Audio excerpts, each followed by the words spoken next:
Coucou, aujourd'hui je voudrais te parler d'un nouveau livre que j'ai adoré quand j'étais jeune, qui m'a beaucoup marqué et qui fait partie des livres que j'ai lus ado et qui ont fait la femme que je suis aujourd'hui. Et ce livre-là, c'est Les Jolies Choses de Virginie Despentes. Alors Virginie Despentes, c'est une auteure dont je t'ai déjà parlé plusieurs fois parce que je l'aime de tout mon cœur et elle a écrit notamment le livre Baise-moi que je t'avais déjà chroniqué. Et c'est une auteure que j'ai découvert ado, qui m'a plus jamais quittée et dont j'ai lu à peu près tous les livres. Comment j'ai rencontré ce livre? Ce livre, en fait, je l'ai rencontré parce que le titre m'avait paru vachement mignon, vachement joli. Le titre du livre, c'est Les Jolies Choses. Je trouvais ça doux. Et c'est drôle parce qu'en fait, c'est le livre le moins doux de l'univers. Mais sur le coup, c'est l'image que j'en avais eue et c'est comme ça que je l'ai connu. Et ce livre, en fait, a donné lieu après à un film qui est du même nom avec Marion Cotillard et Stomy Bugsy, que j'avais énormément aimé aussi. Le livre, en fait, il parle de deux sœurs jumelles. Et en fait, ces deux sœurs qui sont absolument identiques, mais qui sont complètement opposées au niveau du caractère. La première, elle est plutôt renfermée sur elle-même, plutôt pudique, plutôt timide. Elle est un petit peu dans son monde, elle n'a pas trop d'amis.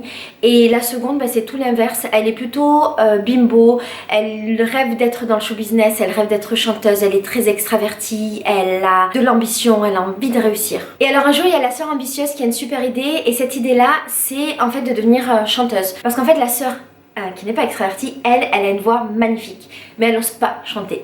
Donc en fait toutes les deux, elles décident de ne faire qu'une pour pouvoir être chanteuse, et qu'en fait ce soit la sœur extravertie qui soit dans toute la partie business, show, démonstration, alors qu'en fait c'est la sœur introvertie qui elle chante dans l'ombre de sa sœur. Et alors que tout se passe bien et que la carrière des deux sœurs démarre, il y a la sœur extravertie qui se suicide en se défenestrant et qui laisse sa sœur complètement démunie face à cette situation. Et cette jumelle devra décider de ce qu'elle fait dans sa vie, c'est-à-dire est-ce qu'elle retourne dans l'ombre, elle qui a commencé à goûter à son rêve, à la célébrité et à ce monde-là, ou bien est-ce qu'elle prend la place de sa sœur. Ce que j'ai adoré dans ce livre, c'est le fait de voir l'histoire de deux femmes que tout oppose. La thématique des jumeaux, je la trouve super intéressante parce que je me pose toujours la question de comment deux personnes identiques qui ont la même éducation, elles peuvent être diamétralement opposées. Alors je sais qu'il y a toutes les questions d'ADN et compagnie, mais je suis quand même toujours fascinée par ce genre de trucs. Et ce livre-là aborde la question, alors peut-être pas assez, peut-être pas assez en profondeur, mais en tout cas il aborde cette question-là avec ces deux sœurs que tout oppose, qui s'aiment autant qu'elles se détestent. Ce que j'ai adoré dans le livre aussi, c'est le fait justement qu'on aborde la problématique de l'identité. Tu vois, on est face à deux femmes qui se posent la question de qui suis-je moi, qui suis-je par rapport à l'autre, qui suis-je dans le monde, comment je me positionne. Et toute cette question-là d'identité, elle est récurrente.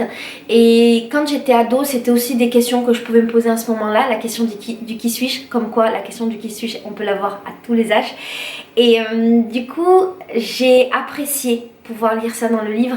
Et puis il y a surtout la problématique de est-ce que je prends la place de l'autre, qu'est-ce qu'il arrive si moi qui ai le même visage que l'autre, qui suis sa sœur jumelle, je prends sa place et je deviens l'autre. Et tout ce combat intérieur, tu vois, de finalement quand je deviens l'autre, qu'est-ce qui reste de moi? Qu'est-ce que je prends d'elle? Est-ce que je prends tout? Est-ce que je prends un peu? La question de l'usurpation d'identité, comment se positionner vis-à-vis des autres, comment faire croire qu'on est l'autre. Toute cette partie-là, elle est beaucoup exploitée dans le livre et je l'ai trouvée hyper intéressante. Une autre problématique qui est abordée, c'est la question aussi du est-ce que j'ai le droit de changer? Et encore une fois, c'est drôle parce que j'ai fait une vidéo il y a pas longtemps qui parlait de ça, qui s'appelle Qui suis-je? Est-ce que j'ai le droit de changer? Est-ce que j'ai le droit, toute ma vie, d'avoir été cette personne-là, de m'être définie de cette manière-là aux yeux de mes proches, aux yeux de la société, aux yeux du monde qui m'entoure?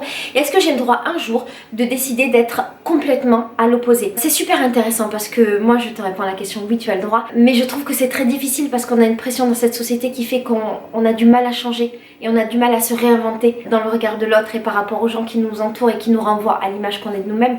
Dans ma vidéo j'en parlais dans le cas du couple, mais c'est aussi le cas par exemple dans une famille, ou ça peut être le cas dans un groupe d'amis, ça peut être le cas dans son travail.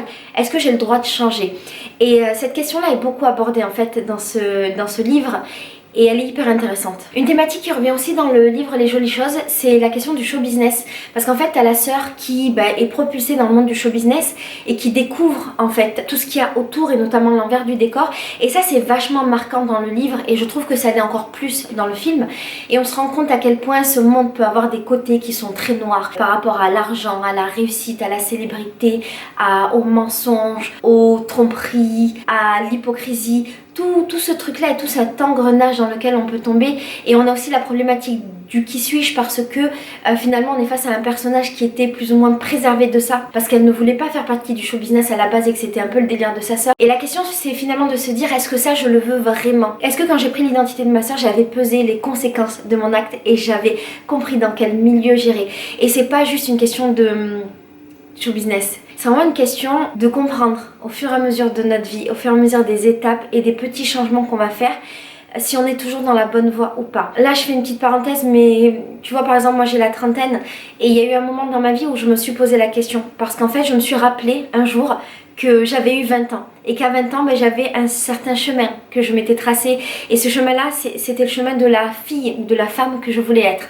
Et en avançant dans la vie tu fais des petits choix et tu t'éloignes petit à petit, peut-être, parfois, du chemin que tu avais tracé et au bout d'un moment tu arrives très très loin de ce chemin là. Et la question c'est de se dire est-ce que finalement en m'éloignant je suis arrivée à l'opposé de celle que je voulais être ou est-ce que je me suis rapprochée de celle que je suis vraiment, tu vois? Cette problématique elle est abordée dans le livre et c'est hyper intéressant, surtout quand on est adolescente ou jeune femme, de le lire. Ce qui est génial dans ce livre, c'est bien entendu l'écriture de Virginie Despentes qui est toujours aussi touchante, toujours aussi vive. Virginie Despentes, c'est une femme qui parle des gens dont on ne parle pas. Elle a des personnages qui sont blessés, qui sont torturés, elle a des personnages qui sont forts, elle a des personnages principaux et surtout des personnages secondaires qui ont une présence incroyable dans ses bouquins. Et juste pour cette écriture vive, je te conseille énormément de le lire. Ce que j'aime chez Virginie Despentes, c'est surtout le fait que ce soit une écrivain hors du temps. En fait, ces livres, tu peux les lire il y a 15 ans ou tu peux les lire maintenant. Et je trouve qu'ils n'ont pas vieilli d'un poil. C'est une personne qui est hors du temps, avec une écriture crue, avec une écriture extrême, sans compromis. Des personnages aussi qui sont sans compromis.